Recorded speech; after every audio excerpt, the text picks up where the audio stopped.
President भी हैं, उनकी कमी खलेगी। इस कमी की भरपाई कैसे होगी या कैसे सिक्योरिटी डेवलपमेंट का आप देख रहे हैं?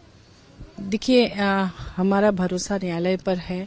हम लोग उम्मीद में हैं कि बहुत जल्द माननीय हेमंत सोरेन जी आएंगे बाहर, और जिस तरह से पिछली बार डबल इंजन की सरकार को हराकर उन्होंने इतनी कुशलता से अपनी रणनीति के साथ और उनका जो एक करिश्मेटिक पूरा व्यक्तित्व है उसको लेकर उन्होंने जनता के बीच वो गए और यहाँ पर महागठबंधन की सरकार उन्होंने बनाई। इस बार भी ऐसी ही सरकार बनाएंगे, हमें पूरी उम्मीद है, न्यायालय पर भी पूरा भरोसा है।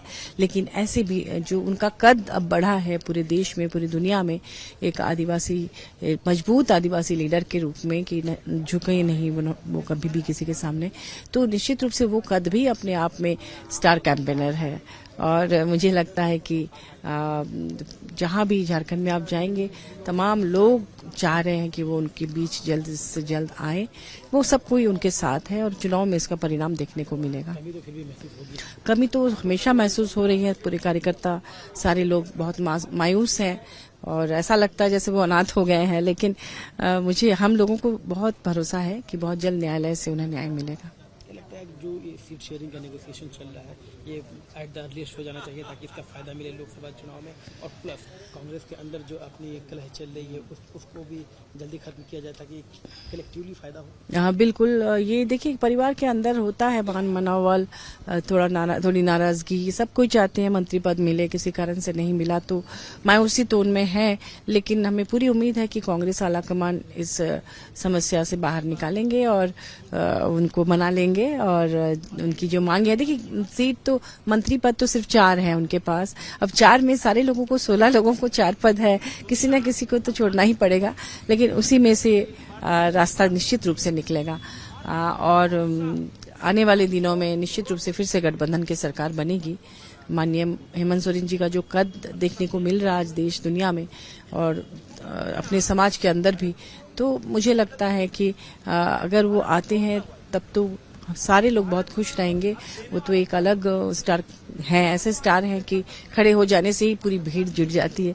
और अगर किसी कारण से जो षड्यंत्र उनके खिलाफ चल रहा है, अगर उसमें वो लोग कुछ दिनों तक सफल रहते हैं तो भी उनके नाम से ही लोग वोट करेंगे और यहाँ सरकार बनेगी। इसी सवाल का पहला पार्ट था कि लोकसभा चुनाव को लेकर गठबंधन में चेहरा कौन कहां से लड़ेगा, ये जल्दी डिसाइड हो जाए तो आपको लगता है कि फायदा होगा? तो नेगोशिएशन चल रही है और लेट हो रहा है। हाँ, देखिए, ये तो आप सही कह रहे हैं कि जितना जल्दी कैंडिडेट का नाम डिक्लेयर हो जाए उतना ही अच्छा है। लेकिन जैसे कि गठबंधन की मीटिंग में पिछली बार हमने देखा, तमाम बड़े लीडर्स थे देश के, उन्होंने यही कहा कि जिस सीट से जो जीत का भरोसा दिला सके उनको दिया जाएगा। पार्टी तो है, लेकिन देखा जाएगा कि किसका कैंडिडेट ज्यादा स्ट्रांग है।